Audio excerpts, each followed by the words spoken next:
Greetings, Minecrafters, and welcome to another exciting discussion on all things Minecraft. That's Giovanni rolling in the grass right there. Anyway, so my name is Dr. Kimberly Quinn, and I will be your hostess with the mostest for this video.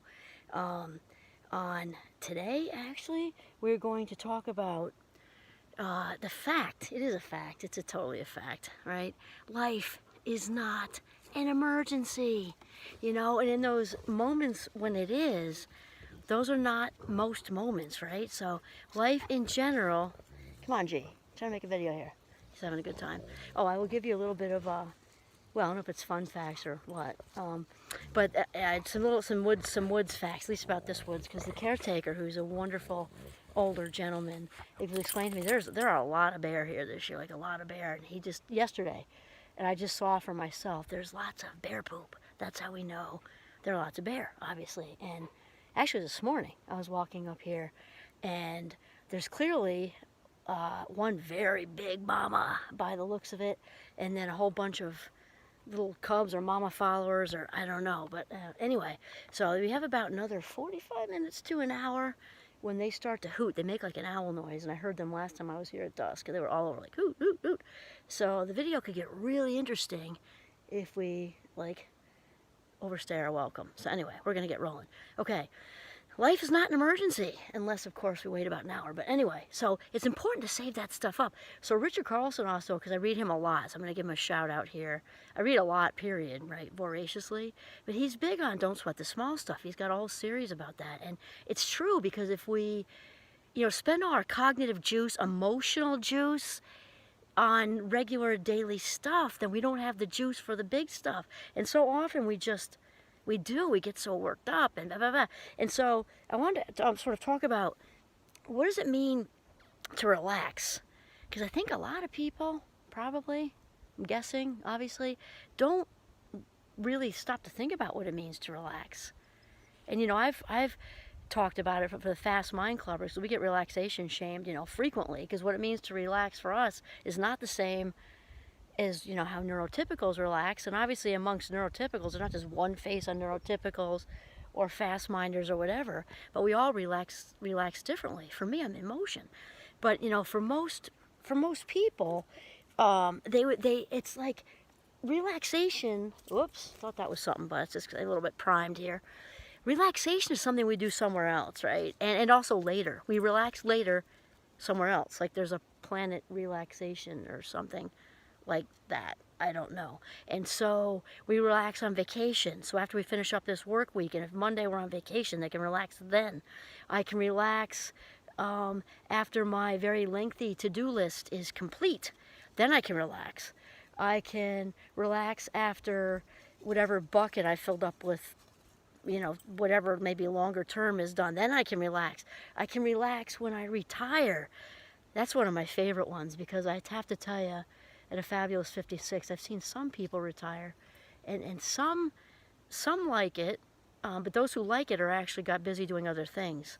People who generally keep just, and then they hit a brick wall, like they work, and hit a brick wall and then just stop, usually either die or get sad or need to like find other things, because that's not usually how it works. You know, we just go hard stop like that. So so relaxation, it's something we do later somewhere else, and that mentality, it's just not the healthiest as far as well-being goes. It's not the healthiest. And just like other things we've talked about, like shifting, mindset is everything. So shifting out of a fixed mindset to a growth mindset, or, you know, shifting out of a negative stress mindset to a positive stress mindset, we can just as much as easily, if we focus on it and make a commitment and follow through, we can shift into a positive relaxation mindset, which means it isn't something we do later somewhere else on planet relax or something. I don't know. We can actually, you know, adopt an attitude of relaxation, a mindset of relaxation, and that is just so important.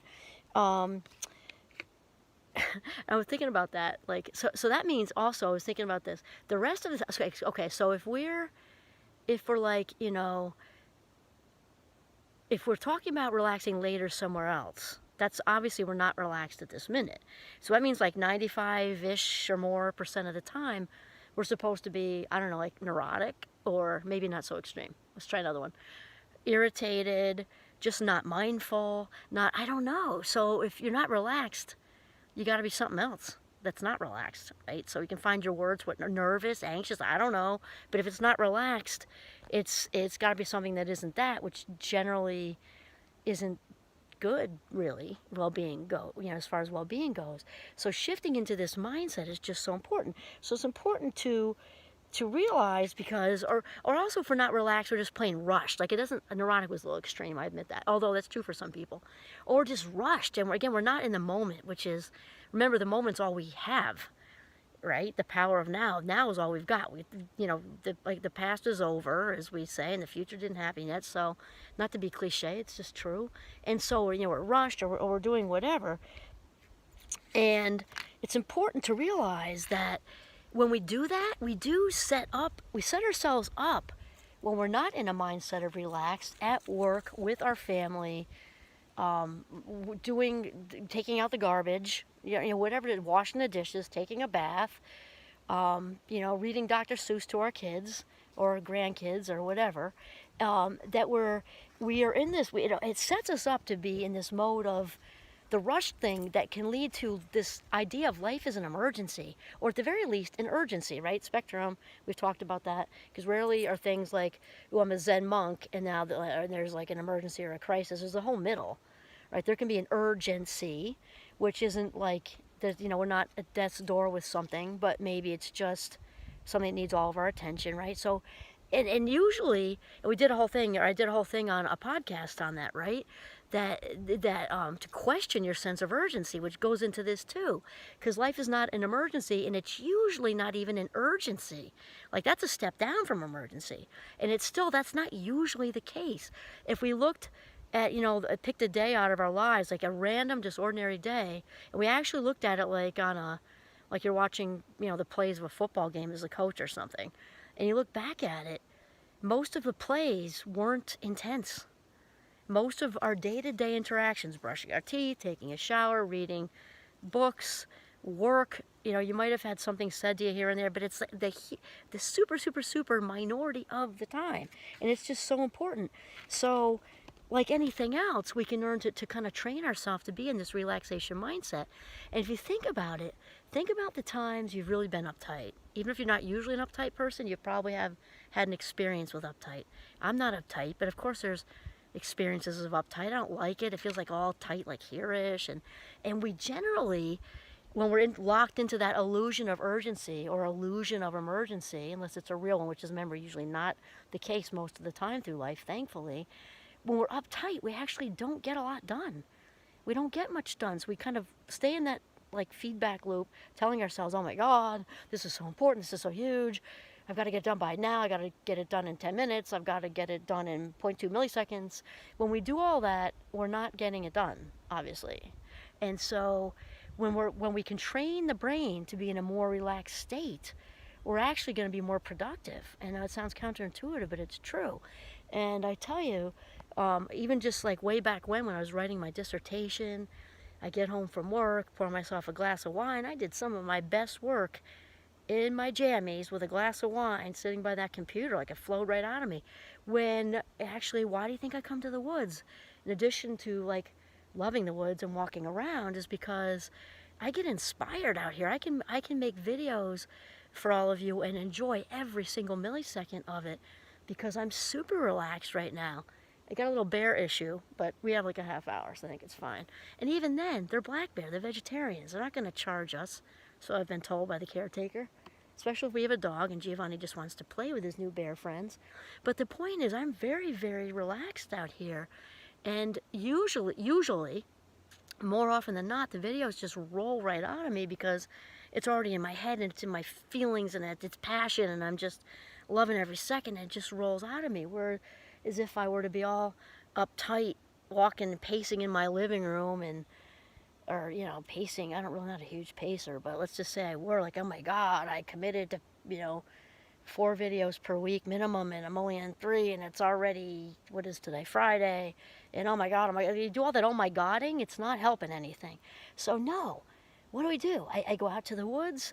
I have some bullet ideas like that I want to, get out, and it just flows because it's serene. I usually don't sit, but I had a couple of notes. If you can check out that beaver pond, and it was funny, not ha ha funny, but just cool. That the beavers, when they kind of smell that Giovanni's around or something, I don't know, but they gave a huge like whap smack, like just letting you know this is beaver territory kind of thing.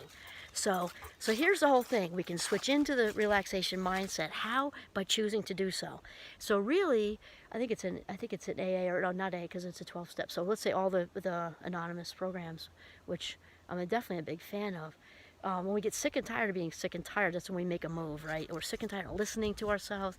We're sick and tired of that racy feeling because we're not questioning our urgency. We're conditioned to be urgent. We fly around like gerbils on crack in this country. And I love my country. I'm just saying, gerbils on crack. Okay? And then, so question that sense of urgency, and then breathe deep breaths. Because when we breathe deeply with intention, it's an automatic reset, which returns the mind to the body. And remember that you can start your day off, or day over, sorry, you may start your day over whenever you choose to. So if you had like racy monkey mind stuff going on all morning, and let's even say it's 4, whatever it is right now, 4:20 or something, you can say, okay, it's 4:20, starting my day over. I'm officially going to deep breath, work on being relaxed. And remember how much the brain loves patterns, but you got to show it what to do. Just like a 2-year-old, we talked about, a toddler. The neurons need to know what to do. And like a good parent, they need to have consistency, repetition, follow through. So if you catch yourself in these false sense of urgency, let's even bring it way back over here. We have emergency, urgency, way back over here. Let's just say we're in this hustled, hurried place we don't need to be in. Then you say to yourself, okay, I'm noticing I'm feeling rushed and hurried, and I don't need to. Take some deep breaths. If you have to duck into a restroom or something, if you can duck outside, it's even better. And just slow it down, okay? Excellent, because as far as we know, this is not a dress rehearsal, right? This is not a dress rehearsal. This is the big game.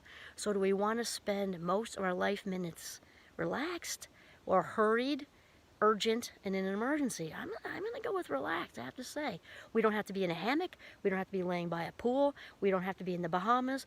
We don't have to be wiggling our sands in the toes. Our toes in the sand, not that that's not enormous fun. I'm not saying that. It can be at work. It can be in the bathroom. It can be anywhere. So adopt a relaxation mindset. Spend those life minutes as if they are cash. This is Kimberly Quinn signing off from the gorgeous, gorgeous deep woods of northern Vermont. Have a mindful, very relaxed day.